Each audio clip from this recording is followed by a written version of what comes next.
I'm at the Moldovița Monastery, one of the most beautiful and complete from the north of Romania, from the region of Bucovina. I invite you to enter with me to show you a couple of things. The monastery was built in 1535 by one of the sons of Stephen the Great, the most important ruler of Moldova and in the same time the most important ruler in the Romanian history. Petru Rareș built it in 1535 in the place replacing actually a first church and monastery built here by one of his ancestors, Alexandru cel Bun, also the voivod, the Dominus Deus of Moldova. The church have a very specific architecture for this area of Moldova, of Bucovina, and it's painted on the exterior and on the interior too. It have a tower, which indicates the fact that the church was built by a prince, not by a normal noble. And the tower, it stays on an octagon. You can see part of the corners of the octagon. The octagon, the symbol of the octagon,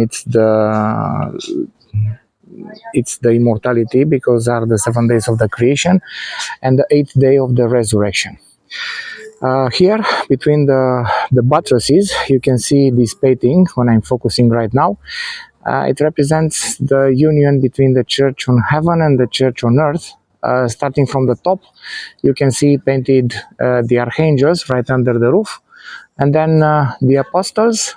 On the third line from the top are the apostles. The first line are the prophets. The second one are the apostles here. This is the line with the apostles.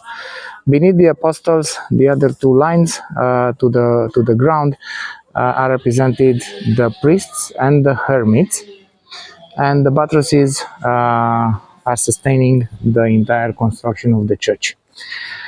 Here we have another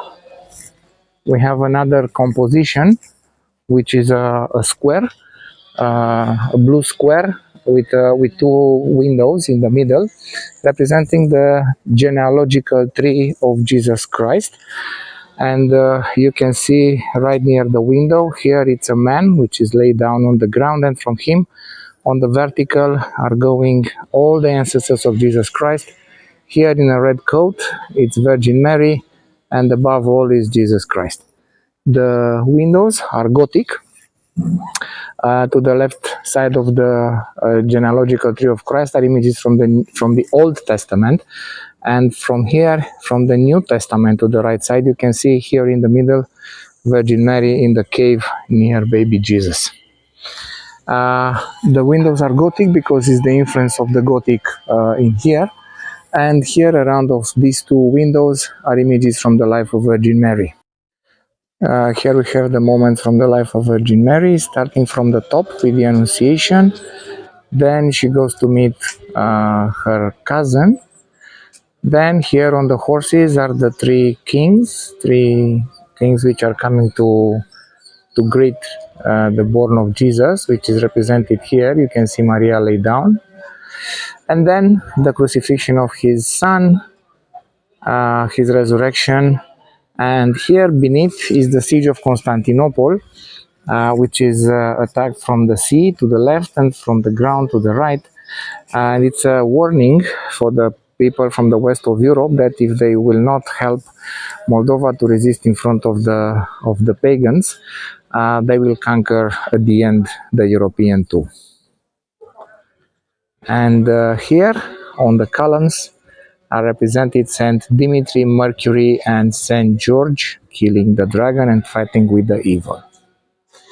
And now I will move to the western side to show you the whole logic and all the symbols of building this. We are on the western side of the church. Here on the columns, on the superior part, you can see Jesus Christ, God, creating the world. Here creating Adam, then Eve, and on here are the animals created. Then Adam and Eve, the scene with the snake, and then they are getting out from heaven. And beneath between the columns, you can see the Last Judgment. So the beginning at the end of everything, and in between our road to meet God.